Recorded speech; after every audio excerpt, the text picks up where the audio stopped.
Good afternoon, everybody. May I take this opportunity to welcome you to our today's lesson. And in our today's lesson, I want to look at the subtopic on the interprocess communication and the process synchronization. And in our case, we shall be looking at the process, or this. You shall start by the process synchronization. And I shall start by exactly knowing what is concurrency. And we are also in this lesson, you're going to look at the various operating system concerns that you do have, or that the design must consider. You're also going to look at process interactions, the ways in which our processes do interact. You're also going to look at what we refer to as race codation. You're also going to look at critical sections, and also maybe finish our lesson by looking at the mutual exclusion in terms of what it is, or definition, what are the requirements, and what are the way or the various ways in which you can achieve them. I'm intending to take around 40 to 45 minutes to discuss those issues. I'll be referring to several reference books, and the first one, most of them I've shared with you.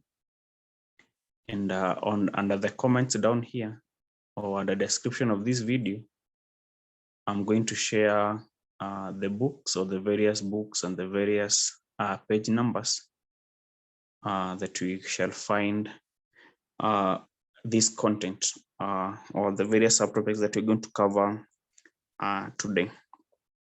So let me start by principle of concurrency. And when you talk about concurrency, yes, we're talking about two things that are happening at the same time, or more than one thing happening at the same time.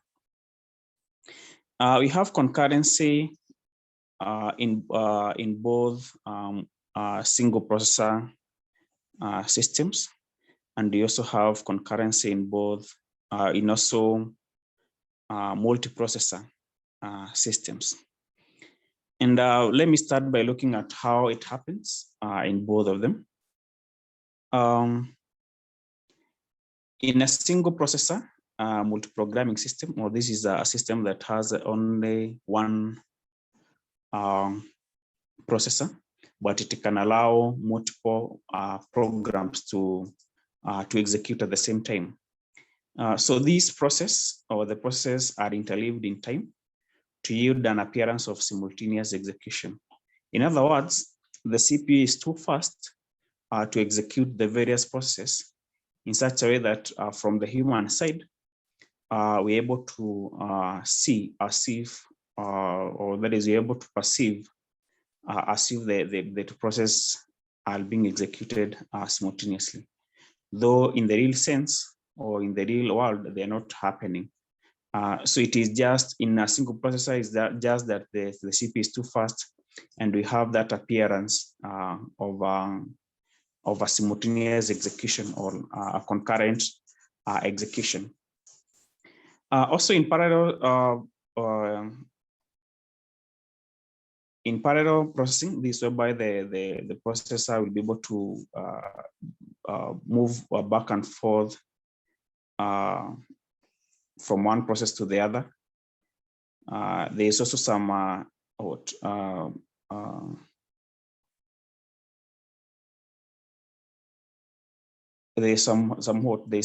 in parallel processing, the simultaneous execution is not fully achieved, but there's that interleaving that will make sure we'll have it appear as if these processes are having, or are being executed simultaneously. Whether you do it on the single processor, or that is you're doing it simultaneously, but the CPU is too fast. Remember last time we were looking at the various CPUs, we found that some CPUs have capability of carrying out over 1 billion instructions per year, or that is per second. You find others have a capability of around 8 billion cycles per second, of which those are too many. In 1 second, it can be able to carry out so many instructions. In multiple processor systems, these are whereby you have more than one processor in the system. It is not only to it is possible not only actually do what interleave the execution of multiple processes, but also overlap them, meaning they can be able to, or there is in the multiple processor, there's a possibility of these processes being executed at the same time. And in this execution, we see that they are overlapping. In a single processor, we see they are interleaved, but in multiple processors, we see they are overlapping. And in both techniques, whether you're overlapping or you are doing what you are interleaving, it means that there is some some concurrent processing that takes place. And both have the same problems that we shall be trying to look at, maybe under race conditions. We shall say they'll all be experienced. Those issues will also will be experienced in both of them. And when they're designing the operating system, you must overcome, or you'll be able to have these issues coming in, and you must be able to identify some interrupts that will be able to handle that is to handle these challenges. And you must also come up with some scheduling policies that will be able to handle some of these issues that are coming up. And whether you are using the interleave, that is the interleaving technique, or overlapping techniques in processing, there are these difficulties that you're going to experience. One is sharing of global resources. If two processes want to share, or that is sharing of global resources, if two processes want to make use of same global variable, and both want to perform read and write on that variable, then the order in which those various reads and writes will be executed is very much critical.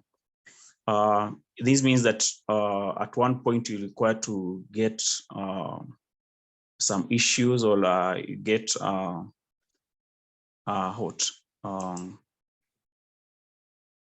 be able to get some results, or some different results differently.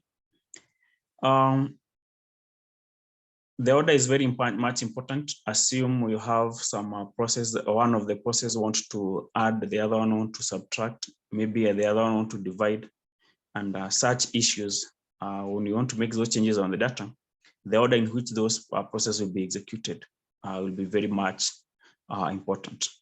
Then it is also difficult for the operating system to manage allocation of resources optimally, because you don't know, the process will not be able to know which resources to be executed at what point, which resources will go to which process, and so on. The other difficult is it is difficult to locate programming errors, because the results are not typically deterministic and reproducible. What does this mean? When the final result is determined by the order, then the order is you may not be able to predict the order in which they'll come in. Maybe one process wants to make some changes, the other one wants to make another change.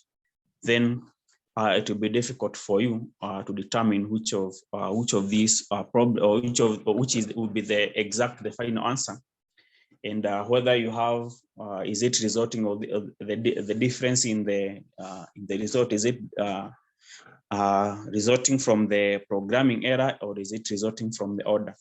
And sometimes that's becomes a major issue. And those three issues will hold whether you're using the single processor, that is the interleaved, or you're using multiple processor, that is overlapping process execution. When the operating system is being designed, sometimes there are several issues that must be considered to enable it to be able to handle the concurrency of processes. And these design issues are here with us. I want to look at them one at a time. And when designing the operating system, the OS must be able to keep track of the various processes, and this will be done through use of the PCBs. And I think you have already looked at the PCB in our last week lesson. We're able to look at the PCBs. So the OS must be able to crack, or that is during the design, the operating system must be designed that it is able to keep track of the various processes, their status, the resources they're using, and so on. They also, when designing the operating system must be able to allocate and deallocate the various resources for each active process. And at all time, multiple processes want to access the same resources. So meaning that the OS must be able to allocate the various resources, and it must also be able to do what? Provide for multiple access or sharing of these resources by multiple processes at the same time if they do request. And in this case, some of these resources that the OS must be able to allocate, they include the processor time or the CPU time. We have the main memory or the primary memory. We also have the files, and we also have the IO devices. So at any point, or at any given point, the operating system must be able to allocate these resources. The other design issue that we must consider, or the other design concern that must be considered, is that the OS must protect data and physical resources of each process against interference or unintended interference from other processes. In other words, the OS must provide protection, and this is a protection of the various resources that have been allocated to a given process. Meaning, if a process has been given some resources, maybe memory, maybe file, maybe IO devices, then those resources must be protected until that process has been executed up to completion. Otherwise, since several processes are running at the same time, you may find that they're not able to share these resources well, and they may have leading to what we call deadlocks. Then finally, the final concern when designing the operating system, that the functioning of a process and the output of it produces must be independent of the speed at which it executes or execution is carried or out relative to the speed of other concurrent processes. So the result, whatever you get, the result or the OS must guarantee a process of its own procedure, and this is what we are calling reproducibility. That a result must be able to, or it must be able to get exact the same results independent on what we have other processes doing or other concurrent process doing within the system. So as you design, or as the design of operating system is being designed, then those four concerns must be taken into consideration. up to the last one. The process in concurrent processes, they do interact, and there are various three ways in which our process do interact. And if the interactions are not well managed, then they are likely to exist several issues or that may arise depending on the degree of interaction that they do have. Number one, or the first way in which process may interact is when processes are unaware of each other. So these processes are independent of each other. They don't know whether each other exists. They are unaware of each other's existence, and they're not intended to work together at all. But these processes are executing at the same time. So this process, we resort to what we call competition for the resources, because they don't know of the existence of each other. They are not intended to interact or to work together at any point. So whenever they try to access the resources, they resort into what we call competition. And the operating system must regulate how this process accesses the various resources, so that they can be able to access the resource without much ado. Then there is another process that are directly aware of each other. These are processes, or that is indirectly aware of each other. These are processes that are not necessarily aware of each other, but by their respective process ID, but they share some object, such as the IO buffer, they share a resource and so on. And these processes at one point, they will exhibit what we call cooperation, because they have the cooperation when they are sharing this common object or this common resource that they have that they're sharing in the system. There's also other processes that are directly aware of each other. These are processes that are able to communicate with each other by a process ID, and that are designed to work jointly on some activity. And again, these processes that are directly aware of each other, they can communicate through their process ID. They'll also end up cooperating. And also those that are not directly aware of each other, they're directly aware of each other due to something they are sharing or a resource, then they'll also end up in what we call cooperation. And these are, I'll send you to this table in this book once we are done with this lesson. Kindly go through this table. It's on page 205. Kindly look into it and be able to get